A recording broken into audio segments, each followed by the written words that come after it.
ಹೈಕೋರ್ಟ್ನಲ್ಲಿ ನಡೀತಾ ಇರುವಂತಹ ಒಂದು ವಿಚಾರಣೆ ಸಾಕಷ್ಟು ಇಂಟ್ರೆಸ್ಟಿಂಗ್ ಆಗಿ ವಿಚಾರಣೆ ನಡೀತಾ ಇದೆ. ಈಗಷ್ಟೇ ಎಸ್ಪಿಬಿ ಪ್ರಸನ್ನ ಕುಮಾರ್ ಅವರು ಕೂಡ ವಾದ ಮಂಡಿಸಿದ್ರು. ಅದಕ್ಕೆ ಈಗ ಕೌಂಟರ್ ಆಗಿ ಮತ್ತೆ ಸಿ.ವಿ. ನಾಗೇಶ್ ಅವರು ಆರಂಭಿಸಿದ್ದಾರೆ ತಮ್ಮ ವಿಚಾರಣೆ. ನೋಡಿ, ಡಿಸೆಂಬರ್ 11ರಂದೇ ಆರೋಪಿಗೆ ಸರ್ಜರಿ ಅವಶ್ಯಕತೆ ಇದೆ ಅನ್ನುವಂಥದ್ದನ್ನ ವೈದ್ಯರು ಹೇಳಿದ್ರು. ದರ್ಶನ್ ಸರ್ಜರಿ ಬಗ್ಗೆ ಹಿರಿಯ ವಕೀಲ ಸಿ.ವಿ. ನಾಗೇಶ್ ಅವರು ಕೊಡ್ತಾ ಇರುವಂತಹ ವಿಚಾರ ಇದು. ಡಿಸೆಂಬರ್ 11ನೇ ತಾರೀಕು ಆರೋಪಿ ದರ್ಶನ್ಗೆ ಸರ್ಜರಿ ಮಾಡಬೇಕಾಗಿದೆ, ಅವಶ್ಯಕತೆ ಇದೆ ಅನ್ನುವಂಥದ್ದನ್ನ ವೈದ್ಯರು ಹೇಳಿದ್ರು. ಅಂದ್ರೆ ಡೇಟ್ 11ನೇ ತಾರೀಕು ಅಂತಲ್ಲ, 11ನೇ ತಾರೀಕು ಹೇಳಿದ್ದು.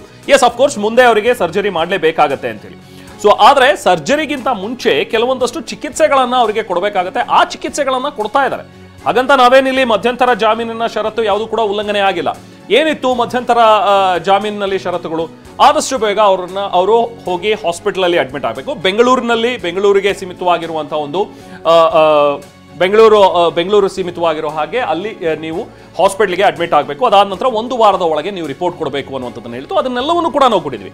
ಹಾಗಾಗಿ ಎಸ್ ಈಗ ಬರ್ತಾ ಇರುವಂತಹ ಪ್ರಮುಖ ವಿಷಯ ಅಂತಂದ್ರೆ ಡಿಸೆಂಬರ್ 11 ದಿನಾಂಕ ನಿಗದಿಯಾಗಿದೆ ದರ್ಶನ್ ಸರ್ಜರಿ ಬಗ್ಗೆ.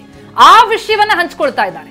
ಮಧ್ಯಂತರ ಜಾಮೀನಿನ ಷರತ್ತನ್ನ ದರ್ಶನ್ ಉಲ್ಲಂಘಿಸಿಲ್ಲ ಅನ್ನೋದು ಈಗ ದರ್ಶನ್ ಪರ ವಕೀಲರಾದಂತಹ ಸಿ.ವಿ. ನಾಗೇಶ್ ಅವರ ವಾದ. ಸರ್ಜರಿಗೆ ಮುಂಚಿತವಾಗಿ ಏನೇನ್ ಚಿಕಿತ್ಸೆಗಳನ್ನ ಕೊಡಬೇಕಾಗಿತ್ತು ಆ ಚಿಕಿತ್ಸೆಗಳನ್ನ ನೀಡಲಾಗ್ತಾ ಇದೆ.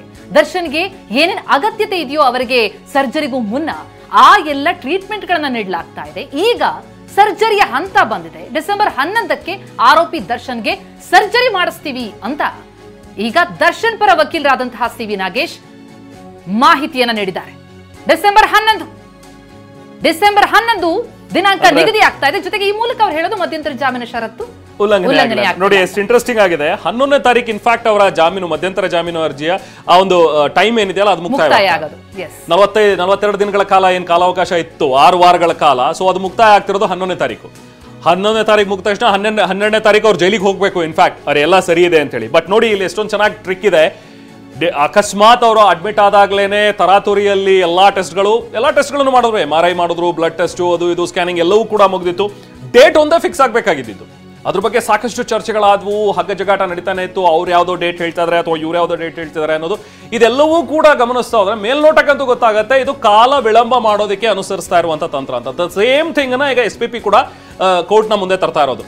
ನಿಮಗೆ ಅಷ್ಟೊಂದು ತುರ್ತು ಅಗತ್ಯತೆ ಇದೆ ಅಂತ ಹೇಳ್ಬಿಟ್ಟು ನೀವು ಮೆಡಿಕಲ್ ಎಮರ್ಜೆನ್ಸಿ ಅಂತ ತೋರಿಸಿ, ಅಂದ್ರೆ ನಿಮ್ಗೇನೋ ಆಪರೇಷನ್ ಮಾಡ್ಲಿಲ್ಲ ಅಂದ್ರೆ ಲಕ್ವಾ ಹೊಡೆದ್ಬಿಡುತ್ತೆ, ಕಿಡ್ನಿ ಫೇಲ್ಯೂರ್ ಆಗ್ಬಿಡುತ್ತೆ, ಜೀವಕ್ಕೆ ಅಪಾಯ ಆಗುತ್ತೆ ಅಂತ ಹೇಳಿ ತಗೊಂಡವರು 6 ವಾರಗಳ ಕಾಲ, 5 ವಾರ ಈಗಾಗಲೇ ಕಳೆದಿದೆ, 11ನೇ ತಾರೀಕು ಮುಗಿಯುತ್ತೆ, 6 ವಾರಗಳ ಕಾಲನೂ ಕೂಡ ಇನ್ನೂ ನೀವು ಸರ್ಜರಿ ಮಾಡಿಸಿಲ್ಲ ಅಂತ ಹೇಳಿದ್ರೆ ಅಷ್ಟೊಂದು ಅಗತ್ಯತೆ ಇತ್ತ ಹಾಗಾದ್ರೆ ಅನ್ನೋದು ಪ್ರಶ್ನೆ. ಈಗ ನೋಡಿ, ಇವರ ವಿಚಾರ, ಇವ್ರು ಹೇಳ್ತಾ ಇರೋದು 11ನೇ ತಾರೀಕು ಡೇಟ್ ಫಿಕ್ಸ್ ಆಗಿದೆಯಪ್ಪ.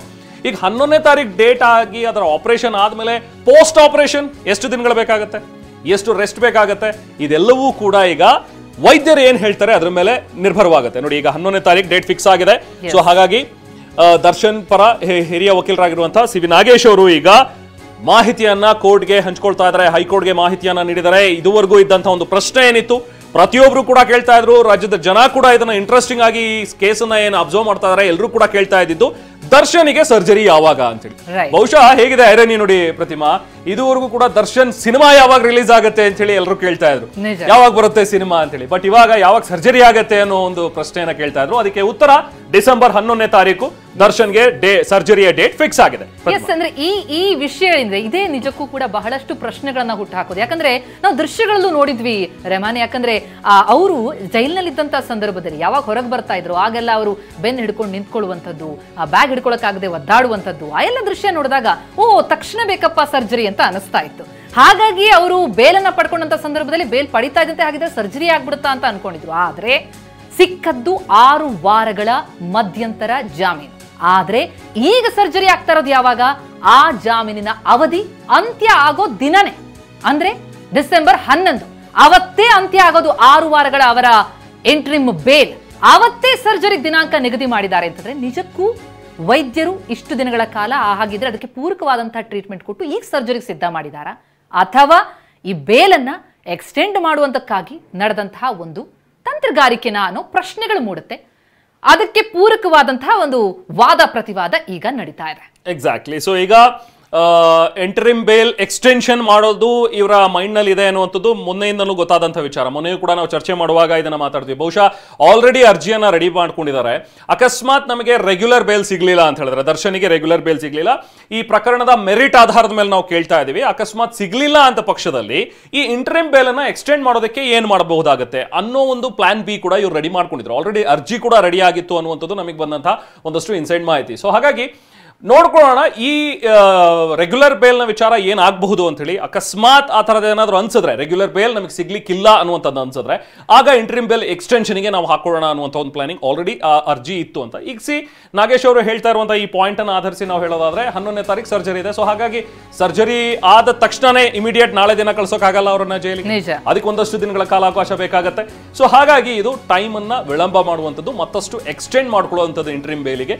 ಇದು ಈ ತರದ ಪ್ಲಾನಿಂಗ್ ಆಗ್ತಾ ಇದೆ ಅನ್ನುವಂಥದ್ದಂತೂ ಸ್ಪಷ್ಟವಾಗುತ್ತೆ. ಇನ್ನು ಉಳಿದಂತೆ ಕೆಲವೊಂದಷ್ಟು ಸಾಕ್ಷ್ಯಗಳ ಬಗ್ಗೆನೂ ಕೂಡ ಈಗ ಮತ್ತೆ ವಾದವನ್ನ ಮಂಡಿಸ್ತಾ ಇದ್ದಾರೆ ಸಿ ವಿ ನಾಗೇಶ್ ಅವರು. ಬೇರೆ ಯಾವುದೇ ಕಡೆ ಹೆಚ್ಚಿನ ಗಾಯಗಳಾಗಿಲ್ಲ, ಬಾಸುಂಡೆ ಗಾಯಗಳಿದೆ, ಸೊ ಅದರಿಂದ ರಕ್ತ ಚಿಮ್ಮೋದಕ್ಕೆ ಸಾಧ್ಯ ಇಲ್ಲ.